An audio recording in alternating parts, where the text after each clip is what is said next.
दत्तामामाने त्या तालुक्यासाठी 6-6.5 कोटीचा विकास केल्यामुळं दत्तामामा 100% निवडून येतील. जनतेचा मामाला चांगल्या प्रतीचा प्रतिसाद आहे.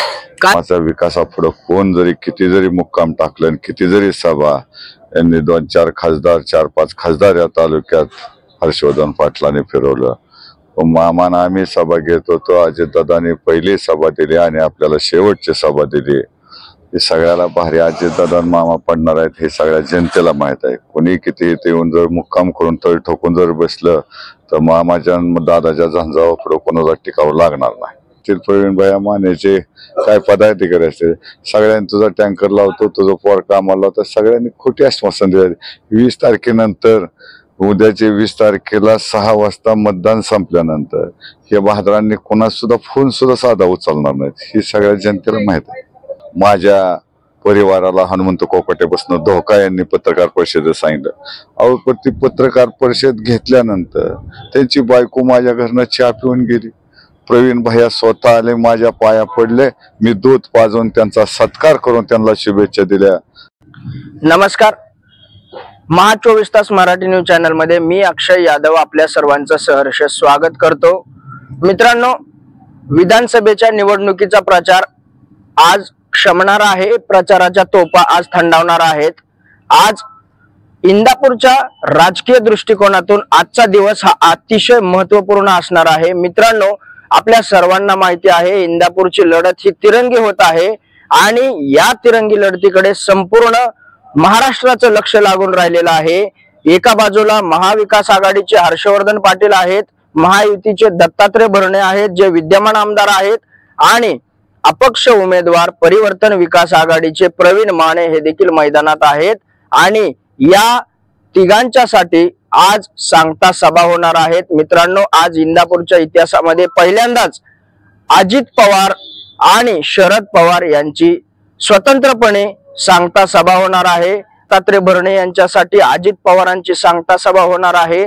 आपण आज याच मैदानाचा पाहणी करण्यासाठी आलेलो आहे. याच ठिकाणी अजित पवारांची सांगता सभा होणार आहे. मित्रांनो, आपण पाहू शकता हे स्टेज सज्ज आहे. याच स्टेजवरती दत्तात्रय भरणे यांच्यासाठी अजित पवार हे इंदापूर तालुक्याला एक मेसेज देणार आहेत आणि तो मेसेज काय असणार आहे हे आपण या सभेच्या माध्यमातून आपणापर्यंत लाईव्ह पोहोचवणार आहोत.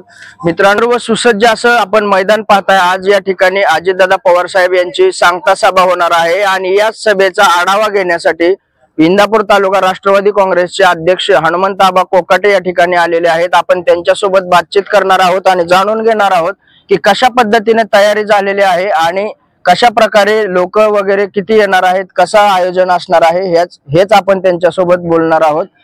आबा, कशी तयारी झालेली आहे? आपले 25 ते 30 हजार लोक येण्याची बसण्याची सोय केलेली आहे. आपण सगळ्यांना पाण्याची सोय व्यवस्थित बसावं, सभा सगळ्यांना व्यवस्थित ऐकावं. अजितदादा पवार आपले मार्गदर्शन करणार आहेत. दत्तामामा भरणे आपले उमेदवार मार्गदर्शन करणार आहेत. जिल्ह्याचे राष्ट्रवादीचे अध्यक्ष प्रदीपदादा गारटकर आपल्याला मार्गदर्शन करणार. ती सगळी जनता, इंदापूर तालुक्यातले मतदार बंधू आणि भगिनी आज ह्यांचा जी काय मत व्यक्त करणार ते ऐकण्यासाठी इंदापूर तालुक्याला येणं सगळं तालुका उत्सुक झालेला आहे. आणि ते दुपारी 12 पर्यंत इथं सगळे लोक येतील.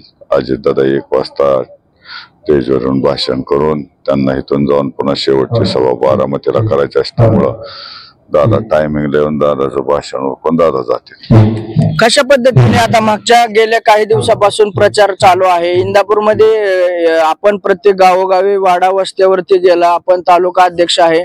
काय वाटतंय इंदापूर तालुक्याचा अंदाज काय? दत्तामामाने त्या तालुक्यासाठी 6-6.5 कोटीचा विकास केल्यामुळं दत्तामामा 100% निवडून येतील. जनतेचा मामाला चांगल्या प्रतीचा प्रतिसाद आहे. काल जयंत पाटील काठीमध्ये आले होते, त्यांची प्रचार सभा काठीमध्ये होती, तर ते म्हणाले की त्यांनी एक वक्तव्य केलं, आपण ऐकलं असेल, यावरती काय सांगाल? तर त्यांनी काय म्हणायचं त्यांचा वैयक्तिक प्रश्न आहे. तर तुम्हाला सांगतो, मामाच्या विकासापुढे कोण जरी किती जरी मुक्काम टाकलं, किती जरी सभा, यांनी 2-4 खासदार 4-5 खासदार या तालुक्यात हर्षवर्धन पाटलांनी फिरवलं. मामाना आम्ही सभा घेत होतो. अजितदादांनी पहिली सभा दिली आणि आपल्याला शेवटची सभा दिली. हे सगळ्याला भारी अजितदादा आणि मामा पडणार आहेत हे सगळ्या जनतेला माहित आहे. कोणी किती इथे येऊन जर मुक्काम करून तळ ठोकून जर बसलं तर मामाच्या आणि दादाच्या झंझावर पुढे कोणाला टिकावं लागणार नाही. जे आता गेल्या काही दिवसापासून प्रचार चालू होता, प्रचाराची अगदी रणधुमाळी चालू होती विधानसभेच्या पार्श्वभूमीवर. तुमच्या बाजूने विकासाचा प्रचार होत होता, परंतु समोरच्या बाजूने कुठेतरी विकासामध्ये मोठ्या प्रमाणावर भ्रष्टाचार झालाय आणि मलिदा गँग हा शब्द प्रकर्षाने प्रत्येक सभेमध्ये पुढे येत होता. आम्ही प्रत्येक सभेत कुणी मलिदा खाल्ला कसा खाल्ला ते आम्ही आमच्या भाषणामध्ये सगळ्या तालुक्यात दावून दिलेलं आहे. इंदापूर तालुक्याच्या नीरा भीमा कारखाने असेल, इंदापूर सहकारी साखर कारखाना असेल, ह्याचा मलिदा कोणी खाल्ला, दूध संघाचा मलिदा कोणी खाल्ला, संस्था शंकरराव भाऊन उभा केलेल्या कोणी मोडून खायचं काम केलं हे सगळ्या इंदापूरच्या जनतेला माहित आहे. कुठेतरी आपण भाषण करत असताना प्रवीण माने यांच्या विषयी देखील आपण काही वक्तव्य करत होता. म्हणजे जे काही टँकरचे असेल किंवा जे काही तरुणांना काम लावायचं असेल, म्हणजे हे निवडणुकीपुरतं आश्वासन देत होते का? अहो, यांनी प्रत्येक वेळेस निवडणूक आली की खोटे आश्वानं द्यायचे, तुझा टँकर लावतो, तुझ्या पोरांना कामाला. अहो, कामाला किती लोकांना लावणार आहे, टँकर किती लोकांना लावणार आहे. प्रत्येक जाहीर गावात सभेत गेलं की 10-5 टँकरची प्रत्येक गावात यादी केली त्यांनी. 2000 टँकरची आता पत्र यादी केली. खरंच 2000 टँकर त्या दूध संघात लागणार आहेत का? पहिलं जे काही त्यांचं टँकर आहेत ते काढणार आहेत का? पहिलं कामगार आहेत ते काढणार आहेत का? आता जवळजवळ 7 ते 8,000 पोरांच्या नवीन याद्या त्यांनी कागदावर लिहून घेतलेत. कुमार शेठ असतील, मानेदादा असतील, प्रवीण भैया मानेचे काय पदाधिकारी असतील, सगळ्यांनी तुझा टँकर लावतो, तुझं पोर कामाला, तर सगळ्यांनी खोटी आश्वासन दिली. 20 तारखेनंतर उद्याचे 20 तारखेला 6 वाजता मतदान संपल्यानंतर हे बहादरांनी कोणाच सुद्धा फोन सुद्धा साधा उचलणार नाहीत ही सगळ्या जनतेला माहित आहे. म्हणजे कुठेतरी प्रवीण माने यांच्या बाबतीत जर बघायचं झालं तर लोकसभेच्या सुरुवातीच्या टप्प्यामध्ये त्यांनी सुप्रिया सुळेंचा प्रचार केला, मध्यावधी निवडणुकीमध्ये परत त्या अजितदादांच्या सुविद्य पत्नी सुनेत्रा वहिनींचा त्यांनी प्रचार केला आणि त्याच्यानंतर त्यांनी परत एकदा राष्ट्रवादी काँग्रेस शरदचंद्र पवार पक्षामध्ये प्रवेश केला. विधानसभेच्या तोंडावरती ते अपक्ष उभा राहिलेत. कसं बघायचं या सर्व घडामोडींकडे? हर्षवर्धन पाटील असेल, प्रवीण माने असेल, ही चांगल्या मनाने इकडं नव्हती. त्यांनी इकडं राहून तिकडलं काम करण्याचं काम केलं हे त्यांनी सगळ्या भाषणात सांगितलेलं आहे. पण त्यांना तिथे बी काही सारा दिला नाही प्रवीण मानेला आदरणीय पवार साहेबांनी. त्यामुळे हर्षवर्धन पाटलांनी तर तुम्हाला सभेतच सांगितलं अदृश्य शक्ती सुप्रियाताईचं काम करत होतो. ठीक आहे, असे प्रामाणिकपणे कुठंच जाऊन काम करत नाहीत.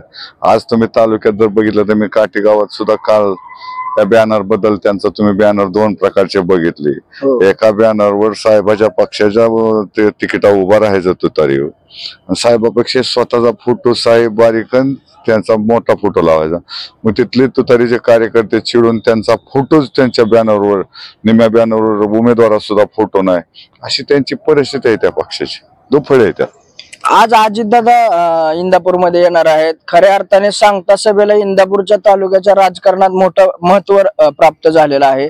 सांगता सभेतून जे काही चित्र इंदापूर तालुक्यामध्ये निर्माण होतं ते 20 तारखेला किंवा जे काय ज्या दिवशी इलेक्शन असेल त्या दिवशीपर्यंत ते चित्र लोकांच्या मनामध्ये स्पष्ट मदत होती. मतदान कोणाला करायचं या सांगता सभेचा मोठा वाटा असतो. काय आजच्या सांगता सभेतून आज दादा त्यांच्या भाषणातून सगळ्याला सांगणारच आहेत. पण कसं असतं, वर केंद्रात सरकार महायुतीचं आहे, राज्यात बी महायुतीचं सरकार येणार आहे, इथला बी आमदार दत्तामाव भरणे होणार आहे.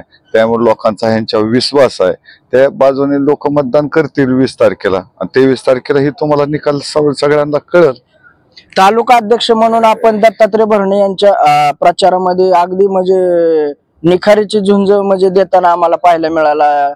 खूप म्हणजे तडफेने भाषण तुम्ही करत होता, लोकांमध्ये जात होता. काय भावना होत्या? म्हणजे मी माझ्या पहिल्यापासून माझ्या जीवनात एकच नेता अजितदादा आणि दत्तामाव भरणे. मी कधी असं बदल सदल कधी आयुष्यात करत नाही. जिथं काम करायचं तिथं प्रामाणिक करायचं हे सगळ्या तालुक्याला माझा स्वभाव ही माहित आहे.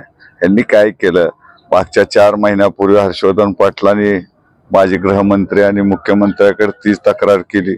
मी भाषणात काय म्हणलो होतो, बाबा माझ्या कार्यकर्त्याला दम द्याचाल तर मी तालुक्यात तुम्हाला फिरू देणार नाही. त्यांनी पुढचं कट केलं, मागचं कट केलं आणि मधलं ठेवलं आणि त्याच धर्तीवर आज या दुसऱ्या उमेदवारांनी रेघोटी वाढण्याचं काम केलं. माझ्या परिवाराला हनुमंत कोकाटेपासून धोका यांनी पत्रकार परिषदेत सांगितलं. अहो पण ती पत्रकार परिषद घेतल्यानंतर त्यांची बायको माझ्या घरनं चहा पिऊन गेली. प्रवीण भैया स्वतः आले, माझ्या पाया पडले, मी दूध पाजून त्यांचा सत्कार करून त्यांना शुभेच्छा दिल्या. हर्षवर्धन पाटील बी माझ्याकडे आले, त्यांना मी दूध पाजलं, त्यांचा सत्कार करून त्यांना शुभेच्छा दिल्या आणि बाहेर जाऊन पुन्हा 2 ते 3 दिवसांनी असं वक्तव्य करतात. ही लाजिरवाणी गोष्ट आहे. कुठेतरी एक जनतेमध्ये नेरेटिव्ह सेट करण्याचा प्रयत्न होतोय का? म्हणजे एका बाजूने आदर तिथे आदर सन्मान घ्यायचा आणि दुसऱ्या बाजूला जाऊन लोकांमध्ये वेगळा संदेश द्यायचा. त्यांना अशा गोष्टी बोलून सहानुभूती तयार करण्याचा प्रयत्न करत होते. पण जनता इंदापूर तालुक्यातली आड्याण नाही, सगळी रोज इंदापूरला ये जा करणारा तालुका आहे. त्याच्यामुळे त्यांना सहानुभूतीची लाट कोण देऊ शकत नाही. त्यामुळे त्यांच्या पायाखालच्या आता वाळू घसरले असल्यामुळं कुठे जातीवादावर बोलतात, कशावर बी बोलतात. मराठ्याच्या माणसापाशी गेलं की म्हणायचं धनगराच्या मागं का फिरता, धनगरापाशी गेलं की तिसरंच बोलायचं. आणि मी असं सांगतो, विलास बापू वाघमोडे यांना 24 तास का संग लागतात? तो धनगराच्या माणसाला तर अशी नावं ठेवत असते, इतर समाजाला सगळ्याला वेठीस धरतात. आमची जात फक्त इंदापूर तालुक्याचा विकास हीच आमची जात, भरणे मामाच्या पक्षाची आणि अजितदादाच्या पक्षाची विकास हीच जात. आता शेवटचा प्रश्न आहे की इंदापूर तालुक्यात आता आज अजित पवार येणार आहेत, शरद पवार येणार आहेत, दुसऱ्या बाजूला प्रवीण मानेंची देखील सभा आहे. शरद पवारांच्या सभेचा कुठेतरी परिणाम होईल का? काही सुद्धा परिणाम होणार नाही. हर्षवर्धन पाटलांनी गेल्या 15 दिवसापासून साहेबाच्या 7 ते 8 सभा या तालुक्यात घेऊन बघितलंय. एक 100 माणसं साहेबाची सभा त्यांनी घेतलेली. त्यामुळं भरणे मामाला आणि अजितदादाला कोणच रोखू शकत नाही. ही इतिहास इंदापूर तालुक्याचा आहे. तुम्हाला उद्या तर 23 तारखेला कळणारच आहे. कोणी आलं तर इथं मुक्काम करून जरी राहिलं तर काही फरक राष्ट्रवादी अजितदादा पवार गटाला पडणार नाही. तर मित्रांनो, हे होते इंदापूर तालुक्याचे राष्ट्रवादी काँग्रेस पक्षाचे तालुका अध्यक्ष हनुमंत आबा कोकाटे यांनी सांगितलेलं आहे की जे काही मतदार येणार आहेत त्यांच्या बसण्यासाठी सुसज्ज अशी आसन व्यवस्था तयार केलेली आहे. आणि इंदापूर तालुक्यामध्ये पूर्ण तालुका फिरत असताना दत्तात्रय भरणे यांनी जो विकास केलेला आहे त्याच विकासावरती आम्ही लोकांपर्यंत पोहोचून लोकांचं मतदान मागण्याचा आम्ही एक प्रामाणिक प्रयत्न केलेला आहे. आणि आज अजित पवार हे त्यांच्या भाषणामधून जे काही संदेश देतील तो लोकांपर्यंत आम्ही पोहोचवण्याचा आणि लोकांना इथपर्यंत या सभेला लोक उत्स्फूर्तपणे येऊन अजितदादांचं भाषण ऐकून मामांसाठी मतदान करतील असा त्यांना विश्वास आहे. मित्रांनो, आजची ही सांगता सभा आहे अजितदादा पवार यांची. आपण महा 24 तासच्या माध्यमातून लाईव्ह दाखवणार आहोत. तर आपण आपलं चॅनल जर सबस्क्राईब केलं नसेल तर चॅनल सबस्क्राईब करा आणि पाहत राहा महा 24 तास.